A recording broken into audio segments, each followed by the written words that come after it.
तो मैं बात करूंगा इन्होंने इस आंदोलन को समाप्त किया। और समाप्त किस प्रकार से किया, तो इन्होंने क्या किया, तो मेवाड़ का जो राजस्व मंत्री है, मेवाड़ का राजस्व मंत्री समय कौन था, तो वो था जी कौन है, मोहनता सिंह। कौन था जी, राजस्व जो मंत्री था वो कौन सा था, मोहन सिंह मेहता। कौन थे जी, मोहन सिंह मेहता।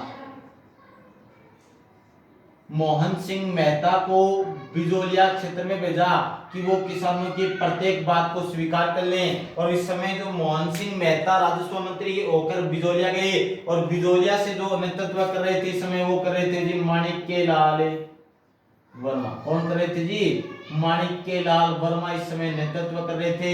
और माणिक्य लाल वर्मा और मोहन सिंह मेहता के हस्ताक्षरों द्वारा इस आंदोलन का क्या हुआ जी, समापन हुआ था। मैं बात करूंगा इस आंदोलन की विशेषता क्या निकल के आएगी, तो यह भारत का सबसे लंबा किसान आंदोलन है जी।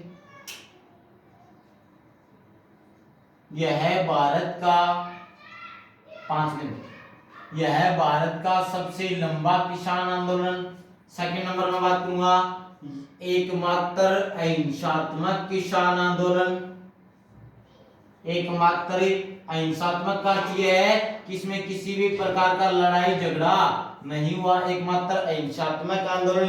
सेकंड में बात करूंगा राजस्थान के किसान आंदोलन का प्रेरणा स्रोत। राजस्थान की किसान आंदोलनों का प्रेरणा स्रोत, प्रेरणा स्रोत। आगे मैं बात करूंगा और क्या निकल के आया है, तो इस आंदोलन के समय माणिक्य लाल वर्मा ने एक गीत गाया था। इस आंदोलन को प्रभावित करने के लिए, प्रसारित करने के लिए एक गीत गाया था, जिस गीत का नाम क्या था, तो उस गीत का नाम था जी पंछड़ा गीत। माणिक्य लाल वर्मा ने इस आंदोलन को प्रसारित करने के लिए कौन सा गीत गाया था, पंछड़ा गीत गाया था। और क्या गाया था, तो मैं बात करूंगा और माणिक्य लाल वर्मा ने के अलावा एक इसी आंदोलन को प्रभावित करने के लिए, इस आंदोलन को पूरे देश भर में व्याप्त करने के लिए, प्रसार करने के लिए काम समाचार पत्र था। और उस समाचार पत्र का नाम था जी प्रताप। प्रताप समाचार पत्र ने अहम भूमिका निभाई थी। मैं बात करूं इस आंदोलन को पूरे देश भर में प्रसारित करने के लिए कौन सा समाचार पत्र ने अहम भूमिका निभाई थी, प्रताप। ये प्रताप समाचार पत्र के संपादक कौन थे, तो इसके जो संपादक थे वो थे जी गणेश विद्यार्थी। और ये जो समाचार पत्र है ये कहां से प्रकाशित होता था, तो ये जो समाचार पत्र था ये होता था जी कहां से, तो ये कानपुर से प्रकाशित होता था। कहां से होता था, मैं बात करूंगा कानपुर से प्रकाशित होता था। ये कानपुर से प्रकाशित होता था। उसके बाद मैं बात करूंगा अपने एक नेता थे बाल गंगाधर तिलक। बाल गंगाधर तिलक ने भी अपना एक समाचार पत्र था जिसका नाम था जी मराठा। और मराठा की भाषा पूछी जाती है कि मराठा समाचार पत्र की भाषा कैसी थी, तो इसकी भाषा थी इंग्लिश। मैं बात करूंगा मराठा समाचार पत्र में भी इस आंदोलन के लिए मेवाड़ महाराणा फतेह सिंह को इन्होंने क्या भेजी थी, चिट्ठी भेजी थी। अब मैं बात करूंगा इस आंदोलन से ये स्पष्ट है कि अहिंसात्मक तरीके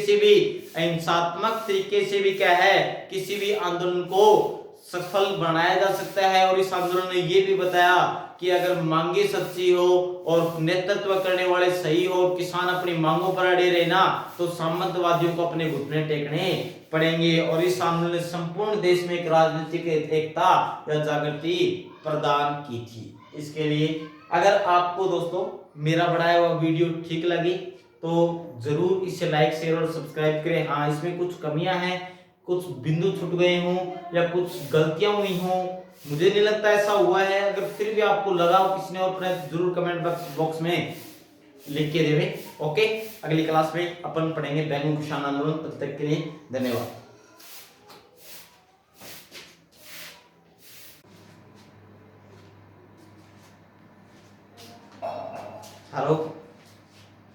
हेलो फ्रेंड्स, सभी कैसे हो। आज हम पढ़ेंगे राजस्थान जी और ये जो टॉपिक पढ़ने जा रहे हैं ये केवल राजस्थान पुलिस, बात करूं पटवारी और रिट भर्तियों के लिए, यानी राजस्थान से संबंधित भर्तियों के लिए टॉपिक है। ओके। और अपना जो टॉपिक चल रहा था वो था राजस्थान में किसान आंदोलन। हमने राजस्थान में किसान आंदोलन से संबंधित कुछ बातें पढ़ी, जैसे कुछ प्रकार के टैक्स पढ़े थे, सर्वप्रथम किसान आंदोलन कौन सा था, और अब अपन पढ़ेंगे आगे। और आगे अपना पहला जो किसान आंदोलन आएगा ये आएगा बिजोलिया किसान आंदोलन। कौन सा आएगा जी? बिजोलिया किसान आंदोलन। देखिए जी, पहले अपन बात करें इसका पहला जो बिंदु आता है वो ये आता है, यह भारत में संगठित प्रथम किसान आंदोलन था। पहला अपन बात करें तो पहला ही बिंदु यहां से क्या निकल के आता है, पहला ही जो बिंदु आता है वो ये आता है, यह भारत में संगठित प्रथम किसान आंदोलन था।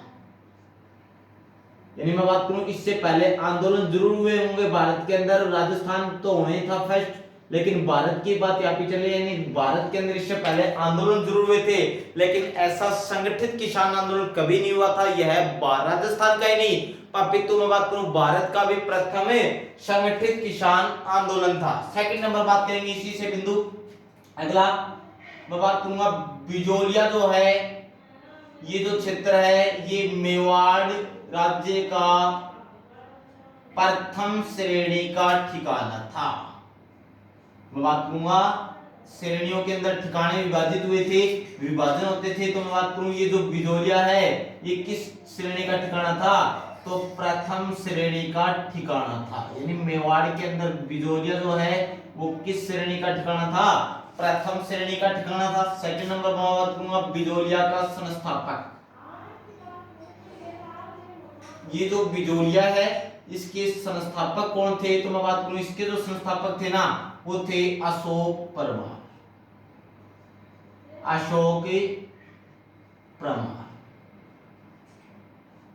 मैं बात करूंगा ये जो बिजोलिया जो क्षेत्र है, इस बिजोलिया क्षेत्र के संस्थापक कौन थे, तो बिजोलिया के जो संस्थापक थे वो कौन थे, आंदोलन के संस्थापक नहीं थे, केवल बिजोलिया जो क्षेत्र है इस क्षेत्र की मैं बात करूंगा तो इसका जो संस्थापक था वो अशोक परमार था। ये अशोक परमार कौन था, कहां का था, तो मैं बात करूंगा ये जो अशोक परमार था ये था जगनेर भरतपुर का। कहां का था जी, जगनेर भरतपुर का निवासी था। और ये अशोक परमार हुआ क्या, अपने मैं बात करूंगा मेवाड़ के महाराणा थे राणा सांगा। कौन थे जी, मेवाड़ के महाराणा था राणा सांगा। इस राणा सांगा की ओर से इन्होंने खानवा के युद्ध में भाग लिया था। खानवा का युद्ध में बात करूंगा ये कब हुआ था, तो 17 मार्च 1527 को हुआ था जी। 17 मार्च 1527 को युद्ध हुआ था। और किन किन के मध्य हुआ था, तो मेवाड़ महाराणा राणा सांगा, और मैं बात करूंगा उस समय दिल्ली का जो शासक था वो था कौन है, तो बाबर था। उस बाबर के मध्य युद्ध हुआ था खानवा का युद्ध। उसी खानवा के युद्ध में अशोक परमार ने किसकी ओर से भाग लिया था, राणा सांगा की ओर से भाग लिया था। तब राणा सांगा ने इन्हें क्या दिया था, बिजोलिया की जागीर प्रदान की थी। ओके, अब मैं बात करूंगा तो संस्थापक हो गए अशोक परमार। अब देखिए प्रथम श्रेणी का ठिकाना था, इसके संस्थापक अशोक परमार थे। उसके आगे अपन बात करेंगे तो अगला जो बिंदु आएगा ना वो ये आएगा बिजोलिया का क्षेत्रफल। और मैं बात करूंगा बिजोलिया का जो क्षेत्रफल था ना ये कितना था, ये 100 वर्ग मील था। 100 वर्ग मील क्षेत्रफल था। और ये जो बिजोलिया जो क्षेत्र था ना ये 25 गांवों का संगठन था। यानी बिजोलिया जो है वो एक गांव न होके 25 गांवों का संगठन हुआ करता था। मैं बात करूंगा बिजोलिया क्या था, तो ये एक गांव का क्षेत्र न होकर 25 गांवों का क्षेत्र था और 100 वर्ग मील में बसा हुआ था। तो इसका क्षेत्रफल कितना हो जाएगा, 100 वर्ग मील था। उसके बाद मैं बात करूंगा अगला यहां से जो अपना बिंदु पढ़ने को मिलेगा वो क्या मिलेगा जी, इसकी मैं बात करूंगा बिजोलिया का क्षेत्र हो गया, प्रथम श्रेणी का ठिकाना हो गया, संस्थापक हो गया। उसके बाद में बात करूंगा सर्वाधिक निवासी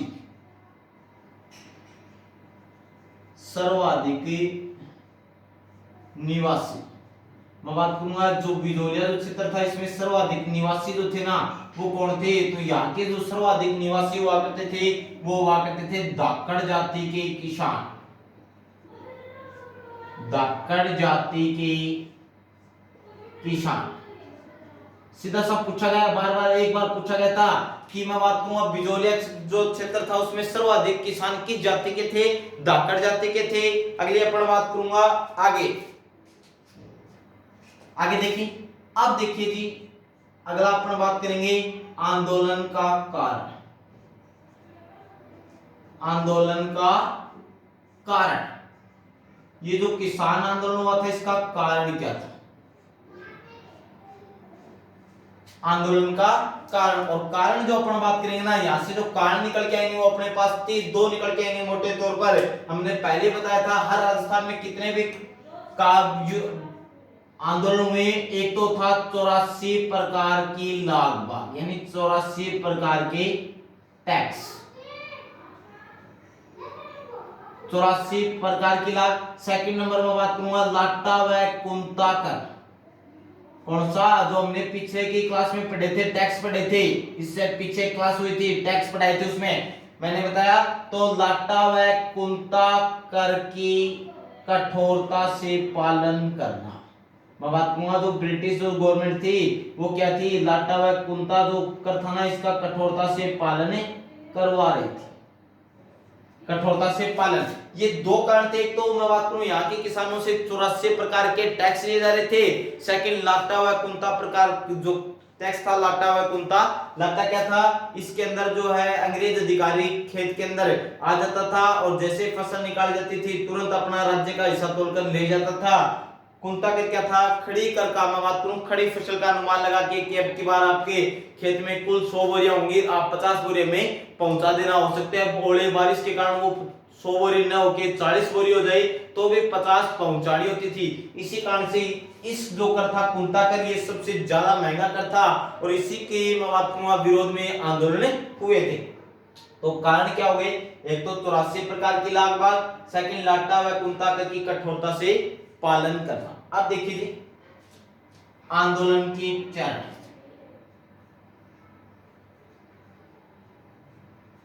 आंदोलन के चरण, ये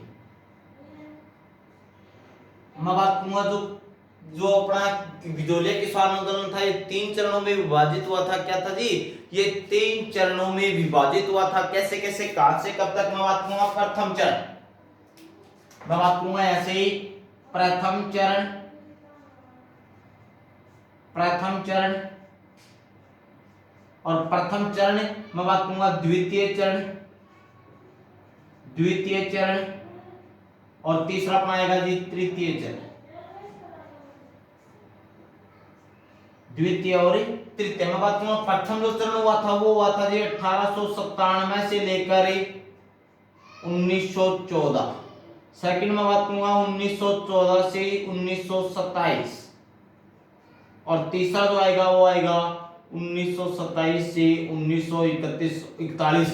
सॉरी, और आपको पता भी है ये जो आंदोलन था ये कब से कब तक चला था, 1897 से 1941 तक चला था। तो 3 चरणों में आंदोलन विभक्त हुआ था। ओके, तो मैं बात करूंगा यह भारत में प्रथम संगठित किसान आंदोलन था। बिजोलिया जो है मैं बात करूंगा किस क्षेत्र का था, तो मैं बात करूंगा प्रथम श्रेणी का ठिकाना था। इसके संस्थापक थे अशोक परमार, क्षेत्रफल 100 वर्ग मील था, सर्वाधिक निवासी धाकड़ जाति के निवासी थे, और 3 चरणों में विभाजन हुआ। एक बार स्क्रीनशॉट ले सकते हैं।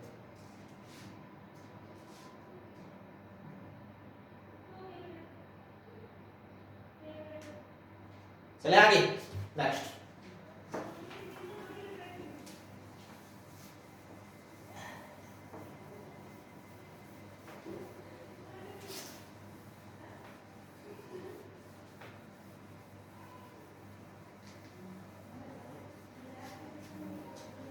अब देखिए आगे मैं बात करूंगा स्टार्ट, आंदोलन का प्रारंभ, आंदोलन का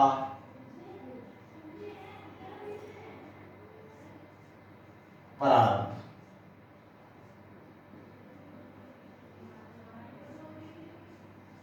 अब देखिए मैं बात करूंगा ये जो बिजोलिया किसान आंदोलन था इसका प्रारंभ कब हुआ, तो इसका जो प्रारंभ हुआ था 1897 में हुआ था। किस आधार से? देखो मैं बात करूंगा 1897 में जो मैं बात करूंगा एक अपने मैं बात करूंगा एक गांव पड़ता है जी गिरधारीपुरा, गिरधारीपुरा में गिरधारीपुरा के अंदर क्या हुआ, गंगाराम जी धाकड़ की मृत्यु हो गई थी और उनकी मृत्यु के 12वें पर मैं दूसरे शब्दों में बोल सकता हूं महोत्सव के ऊपर मैं बात करूंगा। तो 1897 में गिरधारीपुरा में गांव में क्या हुआ थे, धाकड़ जाति के किसान इकट्ठा हुए। धाकड़ जाति के जो किसान थे ना वो क्या हुए थे, इकट्ठा हुए थे। और मैं बात करूं इसी सामूहिक प्रोग्राम के अंदर गिरधारीपुरा गांव के अंदर क्या हुआ था, धाकड़ जाति के किसानों ने निर्णय किया कि क्यों न हम जो बिजोलिया का जो जागीरदार है, बिजोलिया का जो जागीरदार है उसके विरुद्ध क्यों न अपन मेवाड़ के महाराणा से शिकायत करें। और मैं बात करूंगा इस समय मेवाड़ का जो महाराणा था ना वो था जी महाराणा फतेह सिंह। कौन थे, मेवाड़ महाराणा थे फतेह सिंह। ये तो था मेवाड़ का महाराणा। मैं बात करूंगा जी बिजोलिया का जागीरदार, बिजोलिया जागीरदार। बिजोलिया का जो जागीरदार था वो कौन था, तो इस समय बिजोलिया का जो जागीरदार था वो था जी करशन सिंह। ये करशन सिंह मैं बात करूंगा इस समय बिजोलिया का जागीरदार था। तो मैं बात करूं हुआ क्या, ये धाकड़ जाति के जो किसान थे करशन सिंह से परेशान थे और करशन सिंह की शिकायत लगाने के लिए किसके पास जाना सोच रहे थे, तो मेवाड़ के महाराणा फतेह सिंह के पास जाने की इच्छा कर रहे थे। तो इसी के अंदर गिरधारीपुरा गांव में इकट्ठा हुआ कि 2 निवासी चुने गए। एक का तो नाम था जी नानजी पटेल, एक का नाम क्या था जी नानजी पटेल, और दूसरा जो व्यक्ति था वो था जी ठाकरी पटेल, ठाकरी पटेल।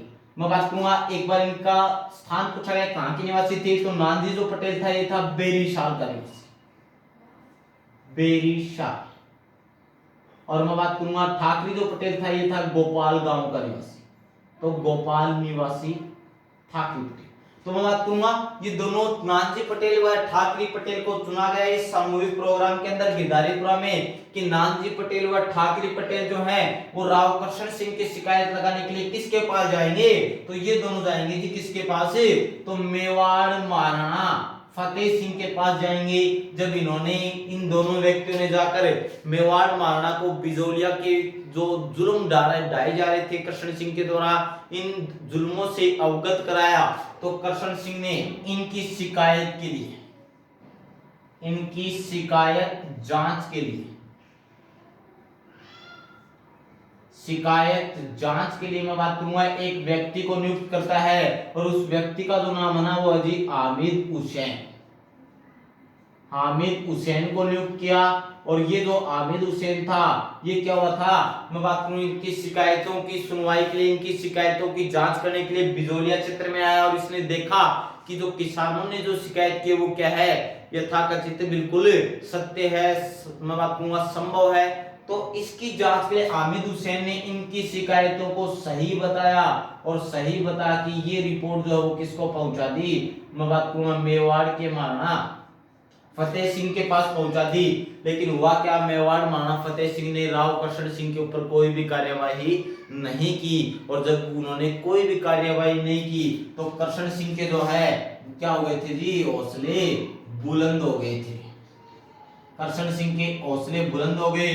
और मैं बात करूं इसने क्या किया जी, मैं बात करूं इसने बुलंद होते ही मैं बात करूं इसको पता चल गया फतेह सिंह ने कोई कार्यवाही नहीं की, तो इन दोनों को मैं बात करूंगा ठाकरी पटेल व नानजी पटेल, किसको जी, मैं बात करूंगा ठाकरी पटेल व नानजी पटेल को राव करशन सिंह ने क्या कर दिया जी, मैं बात करूंगा बिजोलिया से निष्कासित कर दिया। क्या किया, जब मैं बात करूं इस मामले की कोई जांच नहीं, कोई सुनवाई नहीं हुई, तो राव करशन सिंह ने ये जानकर ठाकरे पटेल व नानजी पटेल व ठाकरे पटेल दोनों को बिजोलिया से क्या कर दिया था, निष्कासित कर दिया। और क्या किया, तो इसी करशन सिंह ने, मैं बात करूंगा इसी करशन सिंह ने 1903 के अंदर, क्या जी 1903 के अंदर मैं बात करूंगा बिजोलिया क्षेत्र में एक नया कर लगाया जिसका नाम था जी चमरी कर। कौन सा कर जी, चमरी कर लगाया। और ये चमरी कर क्या था, चमरी कर ये था, मैं बात करूंगा बिजोलिया क्षेत्र के अंदर जो भी किसान जो है किसान की पुत्री का विवाह होगा तो उसे कर के रूप में 5 या 10 रुपए क्या देना होगा, जागीरदार को प्रदान करना होगा। तो चौवरीकर लगाया, चौवरीकर का विरोध हुआ भी ऐसा कि 1903 के अंदर ये जैसे चौवरीकर लगाया था तो मैं बात करूंगा आने वाली फसल के समय यहाँ के किसानों ने कोई फसल नहीं बोई थी। जब किसानों ने फसल नहीं बोई तो इसको लगा कि कर देंगे कहां से, तो इसने तुरंत 1906 में इसको समाप्त कर दिया। और मैं बात करूंगा करशन सिंह की जो है 1906 में क्या हो गई जी, मृत्यु हो गई। 1906 में करशन सिंह की क्या हो गई, मृत्यु हो गई। और 1906 में मैं बात करूंगा बिजोलिया का जो नया जागीरदार बना था ना, वो कौन बना था, तो बिजोलिया का नया जो जागीरदार बना था वो बना था कौन, तो मैं बात करूंगा वो बना था जी पृथ्वी सिंह। पृथ्वी सिंह ये बना था 1906 के अंदर। मैं बात करूंगा पृथ्वी सिंह बिजोलिया का नया जागीरदार बन जाएगा। और बनते ही इसी पृथ्वी सिंह ने 1906 में एक नया कर लगा दिया और उस कर का जो नाम था ना वो था जी तलवार बंदाई कर। कौन सा कर था जी, तलवार बंदाई कर लगाया। और जैसे ही तलवार बंदाई कर लगाता है तो मैं बात करूं इस आंदोलन का जो नेतृत्व किया जाएगा किसके द्वारा, मैं बात करूं इस आंदोलन का जो नेतृत्व किया जाएगा वो किसके द्वारा किया जाएगा, तो देखिए वो जो किया जाता है वो किसके द्वारा, तो देखिए एक तो व्यक्ति है जिसका नाम है साधु सीताराम दास। साधु सीताराम दास। दूसरा फतेह सिंह चारण। फतेह सिंह चारण। और तीसरा आ जाएगा जी ब्रह्मदेव। इन तीनों व्यक्तियों के नेतृत्व में इसका भरपूर विरोध किया गया। मैं बात करूं सीधा क्वेश्चन आता है बिजोलिया किसान आंदोलन का, सीधा क्वेश्चन आ जाए कि मैं बात करूं बिजोलिया किसान आंदोलन का प्रारंभिक नेतृत्व किसने किया था, तो बिजोलिया किसान आंदोलन का प्रारंभिक नेतृत्व जो किया था वो भी किसने किया था, साधु सीताराम दास ने किया था। और इसी के मैं बात करूं 1906 में जो तलवार बंदाई कर का विरोध किया जाएगा तब मैं बात करूं 1907 के समथिंग इसको क्या कर दिया जाता है, समाप्त कर दिया जाता है। लेकिन ये जो आंदोलन है ये प्रथम चरण के अंदर इतना प्रभावित नहीं हुआ था, इतना आगे की ओर आक्रोशित नहीं हुआ था जितना कि सेकंड चरण में हुआ। क्यों, क्योंकि जब इस आंदोलन का नेतृत्व कौन संभाल लेगा, तो मैं बात करूं विजय सिंह पथिक जैसे इस आंदोलन का नेतृत्व संभालते हैं ये आंदोलन राजस्थान में नहीं अपितु भारत के अंदर क्या हो जाएगा, प्रसारित हो जाएगा, पूरे भारत में इसकी चर्चा होने लग जाएगी। तो मैं बात करूंगा प्रारंभिक आंदोलन में पढ़ा, सीधा क्वेश्चन आता है कि बिजोलिया किसान आंदोलन का शुरुआत कहां से मानी जाएगी, गिरधारीपुरा से हुई थी। मैं बात करूंगा ये हमने यहां तक पढ़ा। प्रारंभिक नेतृत्व पूछ रहे कि बिजोलिया किसान आंदोलन का प्रारंभिक नेतृत्व किसने किया, साधु सीताराम दास ने।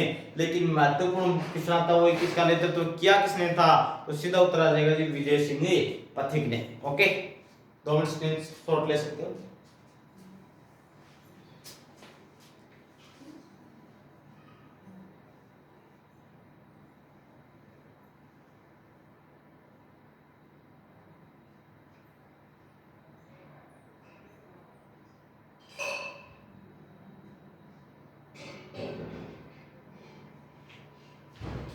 बिठा दें।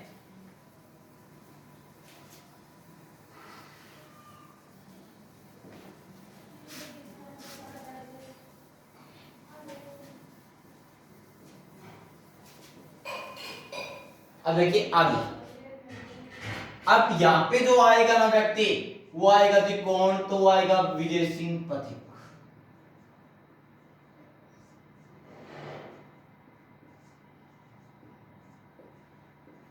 विजय सिंह पथिक। और मैं बात करूंगा विजय सिंह जो पथिक है इसका पहला ही पूछा था मूल नाम, मूल नाम। और इनका जो मूल नाम था वो था जी भूप सिंह, भूप सिंह। सेकंड में बात करूंगा निवासी। निवासी तो ये जो थे ये गोठावली गांव पड़ता है बुलंदशहर यूपी में। बुलंदशहर यूपी।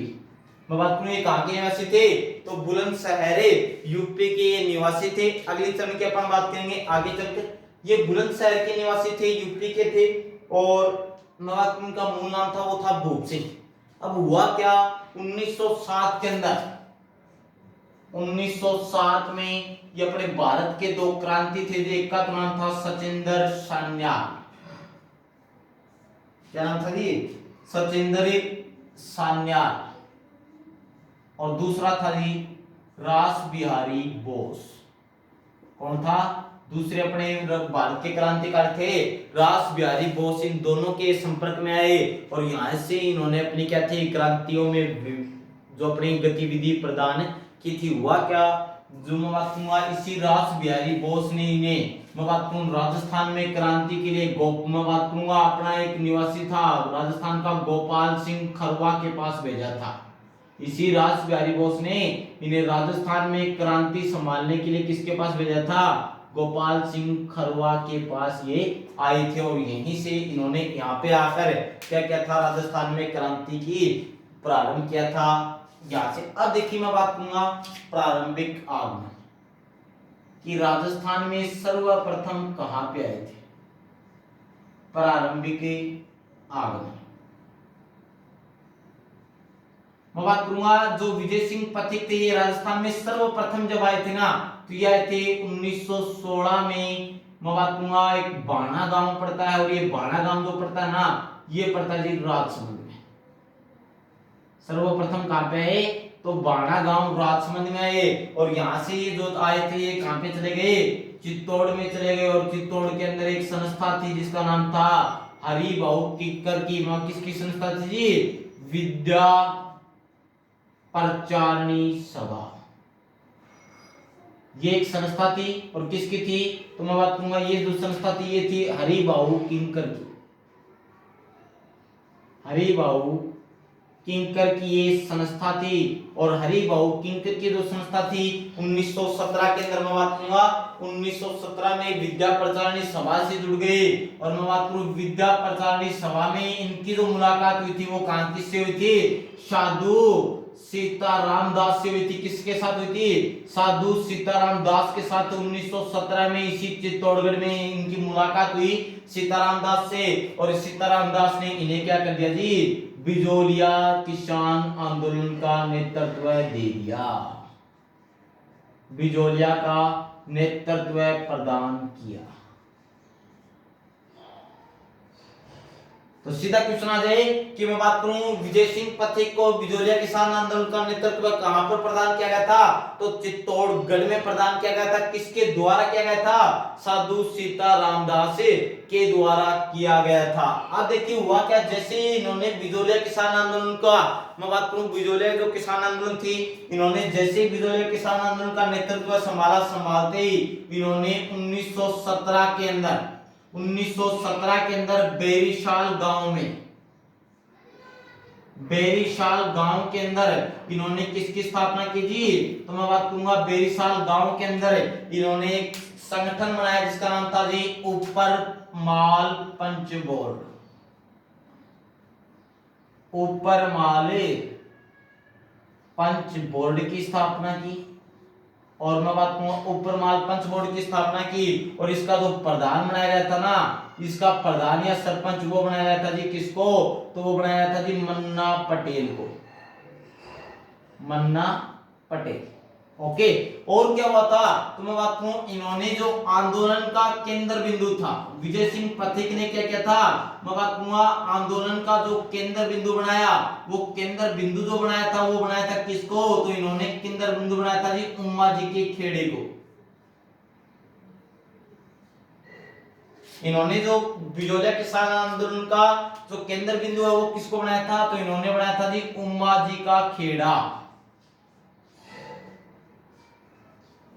उम्मा जी का खेड़ा। इन्होंने ये आंदोलन का प्रारंभ बात करूं जैसे विजय सिंह पथिक 1917 में आए थे तो इस समय यहाँ के जो किसान थे ना वो रूस की क्रांति से प्रभावित थे। यानी जब बिजोलिया किसान आंदोलन का नेतृत्व विजय सिंह पथिक ने संभाला था तो इस समय जो यहाँ के जो किसान थे वो रूसी क्रांति से भी क्या थे जी प्रभावित थे। ये उसके बाद मैं बात करूंगा और क्या हुआ था तो ये था यहाँ पे प्रारंभ। उसके बाद अपन बात करेंगे आगे चलकर, एक बार थोड़ा देख लीजिए यहाँ पे। विजय सिंह पथिक का आगमन 1916, बाणागांव राजसमंद, मूल नाम भूप सिंह, निवासी बुलंदशहर यूपी। मैं बात करूंगा ये किसके संपर्क में आकर इन्होंने क्रांतिकारी गतिविधियों में भाग लिया था, तो सत्येंद्र सान्याल व रास बिहारी बोस के संपर्क में आने से 1917 में चित्तौड़ में विद्या प्रचारणी सभा से जुड़े, और 17 के अंदर यहाँ पे यही सभा के अंदर सीताराम दास से इनकी मुलाकात हुई, और साधु सीताराम दास ने इनको क्या कर दी, बिजोलिया किसान आंदोलन का नेतृत्व प्रदान किया था। और 1917 में इन्होंने बैरीशाल गांव में उपप्रमाण पंच बोर्ड की स्थापना की, जिसका सरपंच जो बनाया गया था वो मन्ना पटेल को बनाया गया था, और आंदोलन का केंद्र बिंदु जो बनाया वो बनाया जी उम्मा जी का खेड़ा को। और इस समय जो बिजोलिया के जो किसान थे वो किससे प्रभावित थे, रूस की क्रांति से भी प्रभावित थे। एक बार स्क्रीनशॉट ले सकते हो।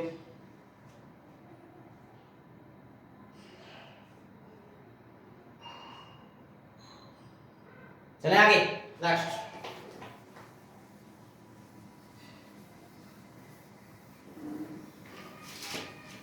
आगे चलो, आगे देखिए बात करूं इसी समय इस आंदोलन की ये जो संगठन चल रहा था इसकी जांच के लिए 1919 में बिंदुलाल भट्टाचार्य, मैं बात करूं अंग्रेज जो ब्रिटिश जो गवर्नमेंट थी उसने क्या किया, जो आंदोलन चल रहा था ये आंदोलन के अंदर जो शिकायतें चल रही थी, शिकायतों की जांच के लिए एक आयोग का गठन किया जाता है, बिंदुलाल भट्टाचार्य आयोग का क्या किया जाएगा जी, गठन किया जाता है। बिंदुलाल भट्टाचार्य आयोग का गठन किया गया। मैं बात करूंगा 1919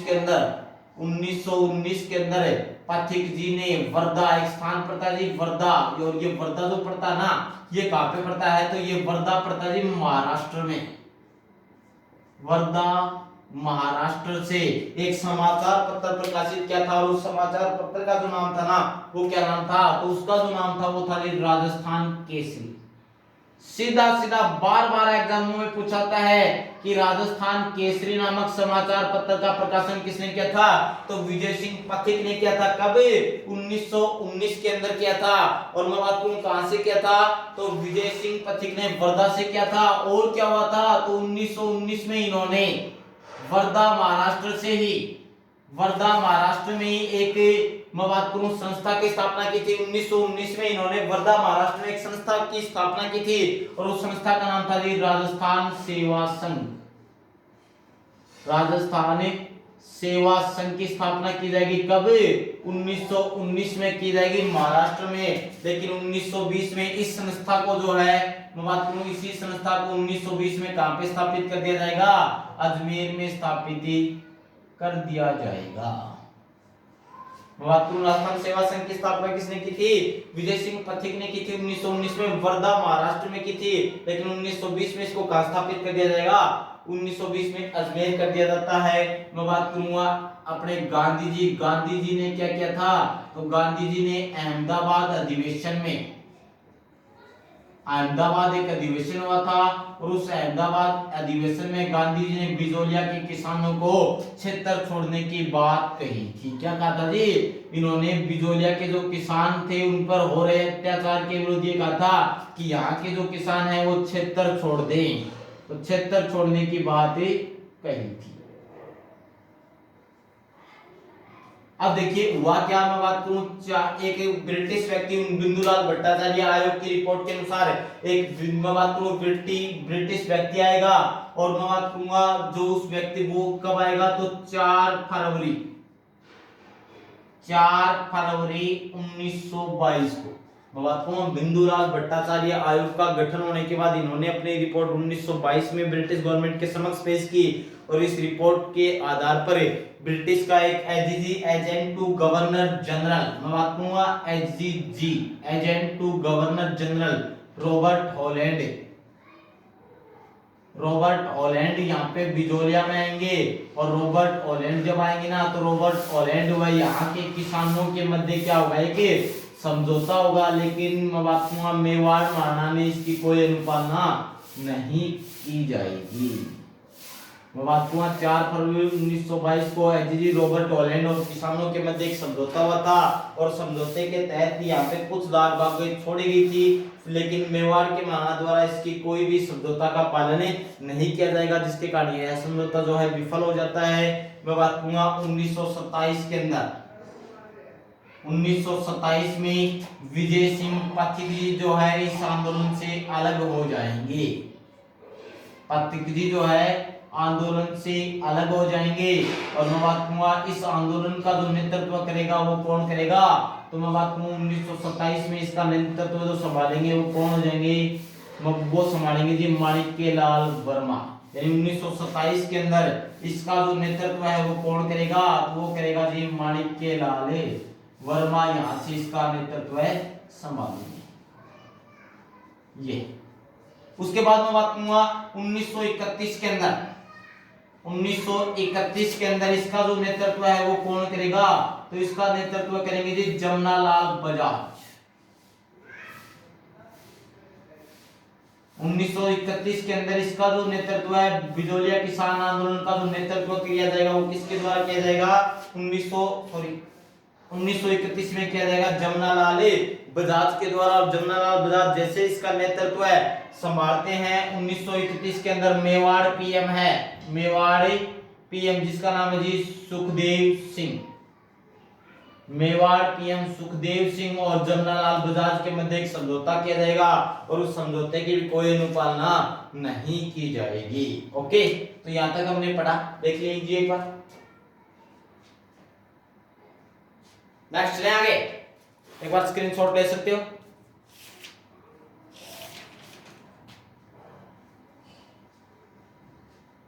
आगे देखिए,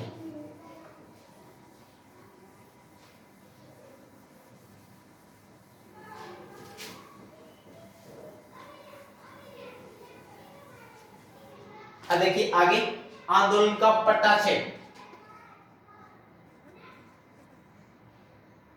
आंदोलन का पट्टाक्षेप।